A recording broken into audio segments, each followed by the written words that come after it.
highlights of the final day's play of this Cornhill Test match. Very, very exciting, as indeed it was at Headingley.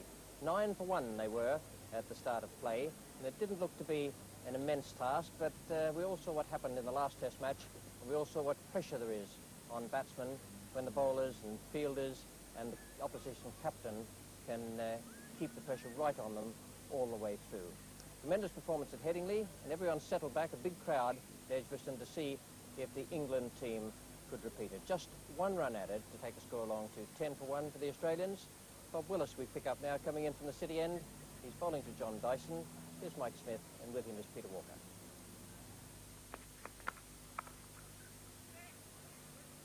John Dyson gets his second run of the morning, rather. 11 for 1 now.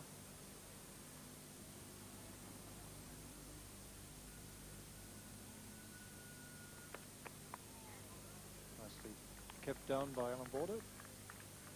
Just a single.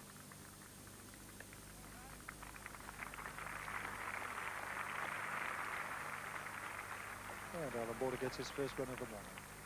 Chris Holt to continue to John Dyson. Australia 14 for 1.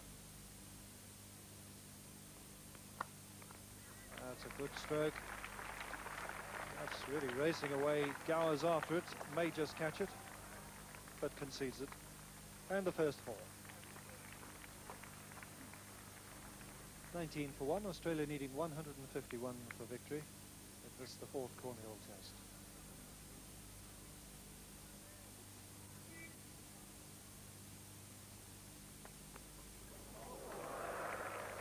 Well, that was only 7 to 8 inches above the top of the stumps, and he still managed to get it. John Dyson under pressure, obviously, and he's getting into a little bit of difficulty here. He wouldn't be the first fella to be out LBW, ducking a bouncer that didn't bounce.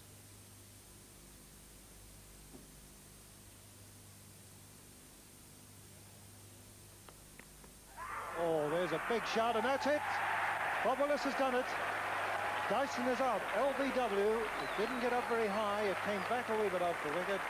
And Dyson is out for 13, and the second Australian wicket goes down at 19. And every England player is around big Bob Willis. And this time John Dyson doesn't go forward. So he's trying to come back now. And it keeps low, really, that's what did him.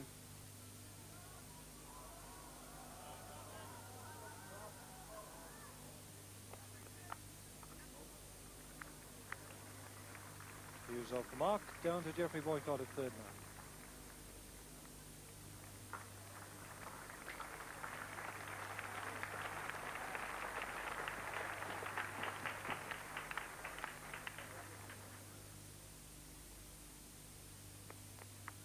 That's a beautiful stroke, but straight down that man's throat. John Embry's done it. A beautiful looking stroke, but he obviously didn't keep it down, and he hit the only man down at deep backward square leg, John Embry, and it was right down his throat, and Kim Hughes is gone.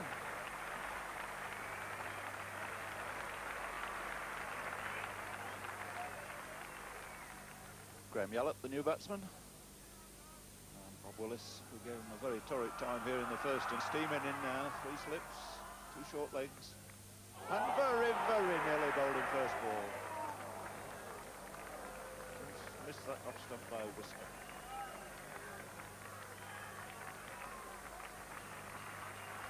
Very close to the off stump, through the gate, and in fact, I think the slips and forward short leg are going up for a catch behind. Gower's going back and Boycott's going back. The idea is that they'd like to give Yallop a single to bring him down to the other end. Well, they'll get a single, they get more than a single there. That's not a good delivery, pitch roundabout leg stump, no trouble in flicking it away. And Graham Yallop decides that 2 is good enough.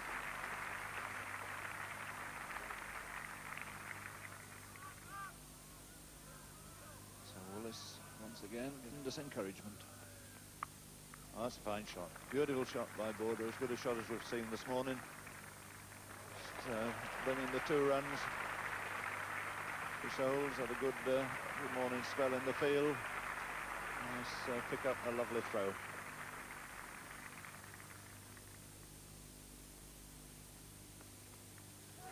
And that's edge and it's dropped.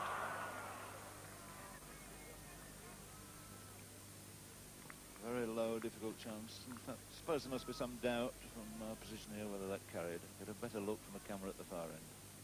Very full length. He's edged it. Oh yes.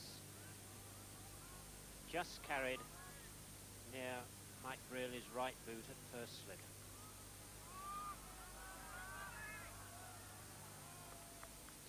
And he stroked it away over the top of slips. No joy at all, no justice really there for Bob. Produced exactly the right type of ball he was looking for, and that really could have gone anywhere. No justice for the quick bowler. And what a fine delivery. Been a 10 over spell for Bob Willis. And that's City End.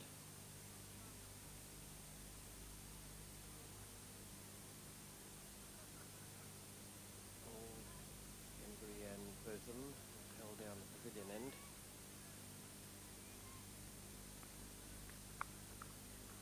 And that's Beaton Gar. Willis is the man out for the boundary. He will cut it off. No, he won't. Fine stroke, beautifully timed, and an indication of just how quick that outfield is. 50 up. 50 for 3.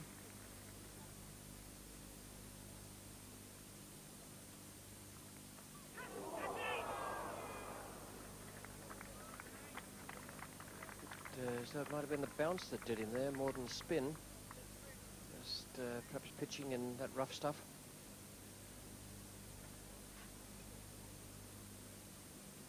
Good piece of bowling, and it really did bounce. It's the first one from a spinner that has really bounced, and that was up in the air for a long time then.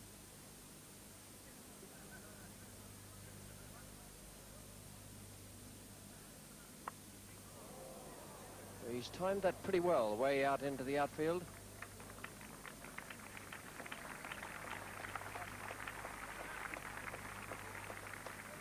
Well, there's a bit of applause there for Embry, but I'm not sure that wasn't a pretty good shot from Graham. Just leant forward, leaned into it.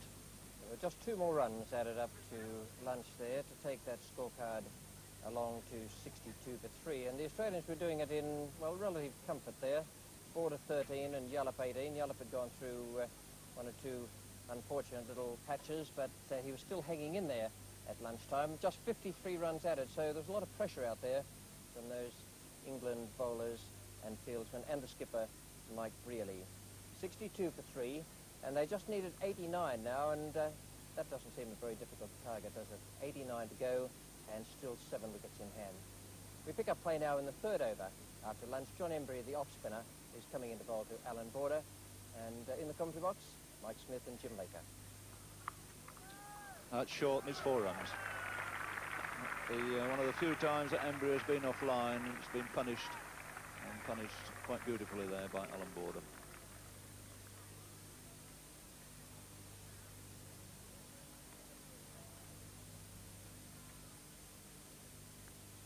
And well bowled. That's the best ball that we've seen from Embry today. Just that lack of little bit of pace. Pitching not in the rough, but on the good part of the wicket, found in the outside edge, and just short of really in the gully.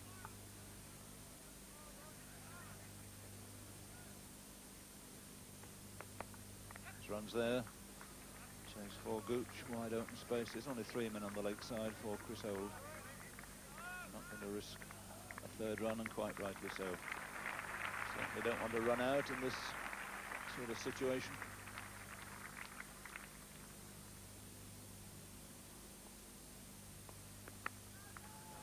That's a beautiful shot. Glorious shot there through the covers by Alan Border. Over pitch ball, a half volley from Chris Old.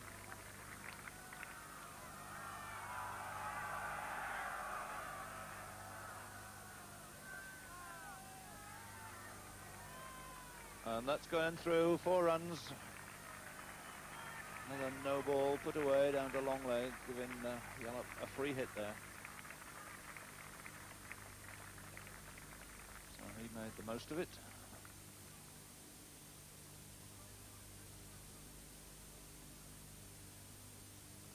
See the umpire's signal already out there. So 82 on the board now, the 50 partnership between these two left-handers.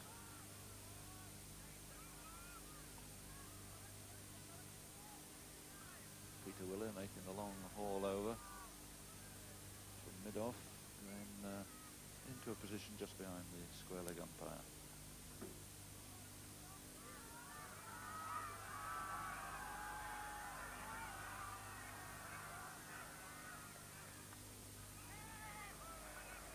And that's going away again, and it's 4 more, and this is Graham Yallop's answer this time.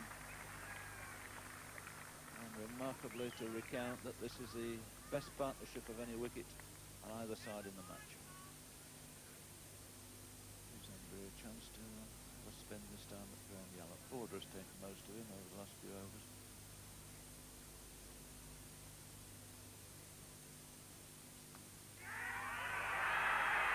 And he's gone. Tremendous shout going up there, and Yallop goes. Embry has made the breakthrough. Is it too late? That's the question to be asked. So Yallop goes for 30, 4 men out now for 87. Very well deserved wicket for John Embry. You see Graham Yallop down to push him through the onside, gets an inside edge onto his pad, and it dollies up to Ian Botham fielding very close, short on the offside.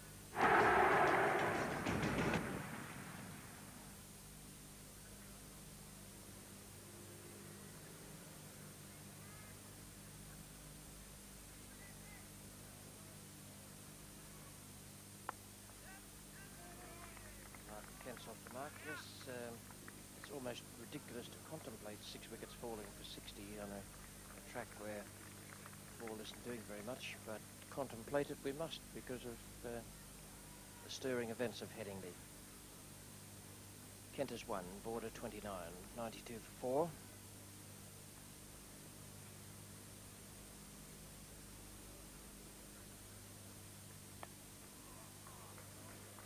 4. Little edgy, but very valuable.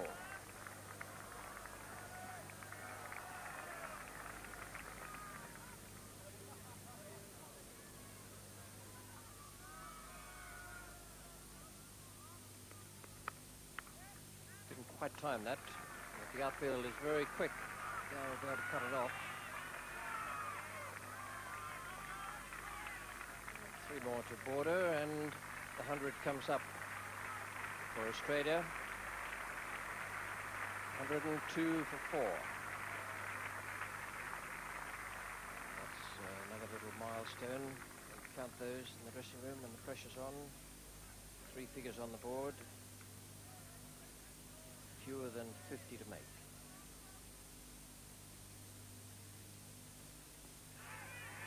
And that's well bowled.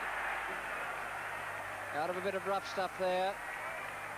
Border is gone for 40. That's a 100 for 5, and no one in this match now will make a half century. Quite astonishing. And a very awkward delivery indeed, which, as you can see, bounces, flicks the handle or the glove, and pops up probably off Alan Border's body.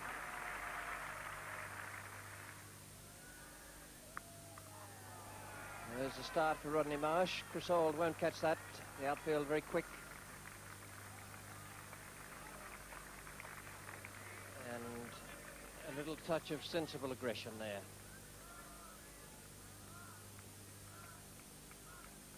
109 for 5.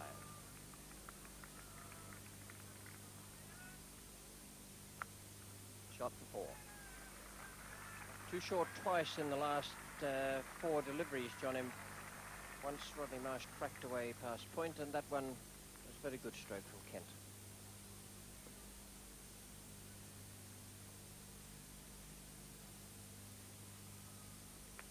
Bowled him. 114 for 6. Rodney Marsh goes, trying to hit it away through mid-on, across the line. 114 for 6, and the crowd has gone noisily berserk.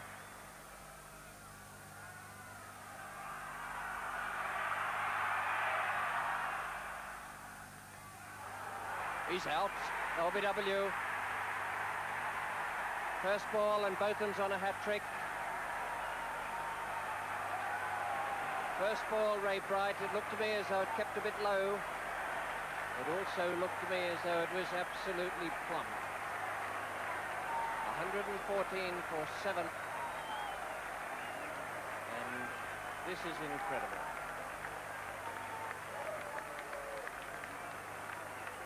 And in comes Ian Botham.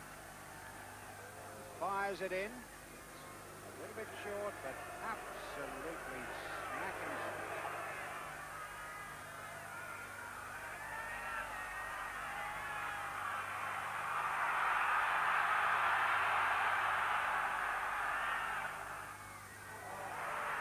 And he wasn't far away from it either.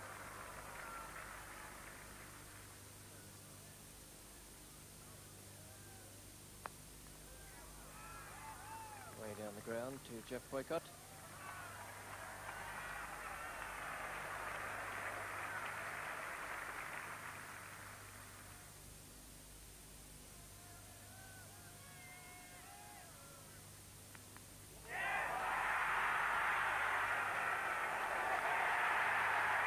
Second attempt, and Bob Taylor grabbed it. Lilly is gone. It's 120 for 8. And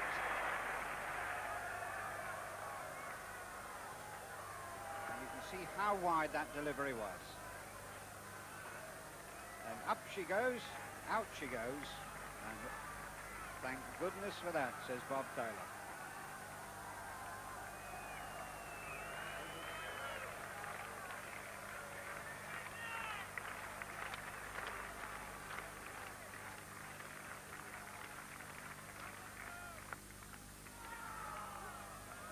Calling for 2, but they might be able to get 2.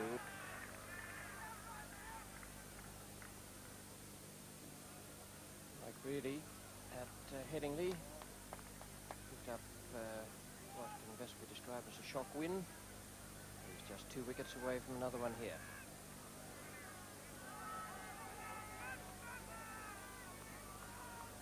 Still 31 to 2 wickets to go.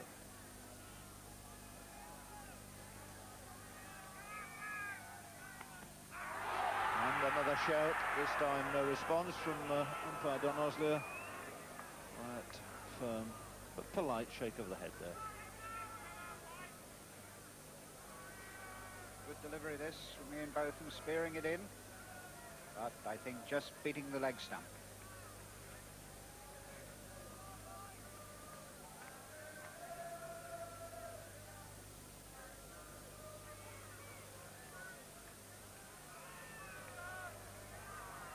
Botham again to Kent.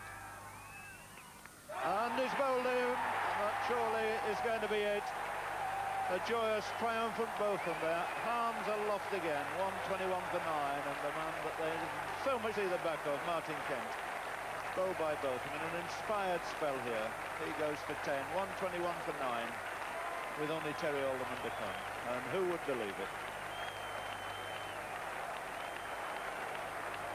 Well, what value this crowd have had today. They've rolled up in their thousands today, and this is what they've been looking forward to see. Martin Kent whacking that through mid-wicket, pitched just outside the off stump, went straight through and hit the off stump. Enormous pressure on Kent, and that probably was the cause of him praying across the line of that ball then.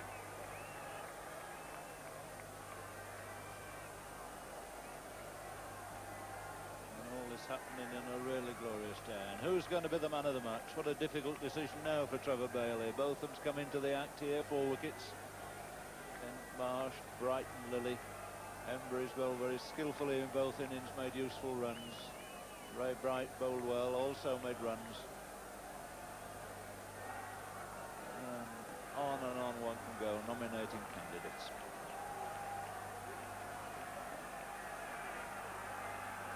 So the last pair together, 30 wanted, Botham the bowler, searching for his 5th wicket. Very, very nearly got it.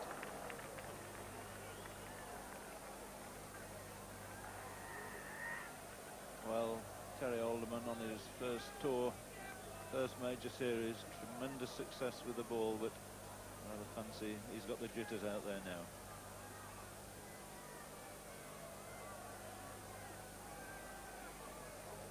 Field gone quite deep on the offside, looking, of course, to prevent any possibilities of 2 or 3 quick 4s if Alderman should throw the bat.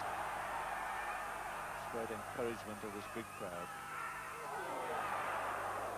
2 on the trot, and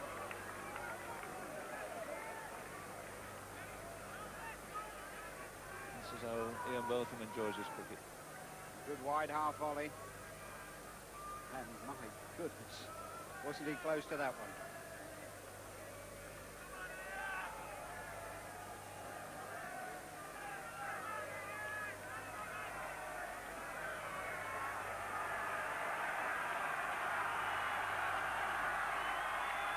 Alderman facing. That's it this time. He's made sure he's taken 5 wickets. He grabs the stump, and another memorable victory for England. Tremendous performance this. Australia finally dismissed on this 4th day of Cornhill Test for 121. 151 they required. And tremendous scenes here at Edgbaston. This crowd who really never thought it was possible, but they came in their thousands hoping for such a result. And this is entirely what they've got.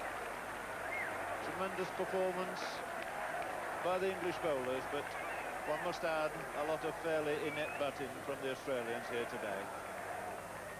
Well, I think that's probably putting it in its mildest form, Jim. Very inept indeed. 121, no credit taken away from the England bowlers there. A fantastic job they did, plus the fielders and the skipper Mike Brearley, to keep the Australians down and have them 29 runs in arrears at the end. They needed 151 to win, 121 the total. Now that is absolutely extraordinary. 2 matches, similar type finish, with the Australian batting falling just in tatters on the last day. The 2 skippers, well, one of them is going to be jubilant, although he'll probably be a little bit drained after the excitement out there. The other, well, I'm not too sure how Kim Hughes will feel, but Peter West talked to both of them straight after the end of the match.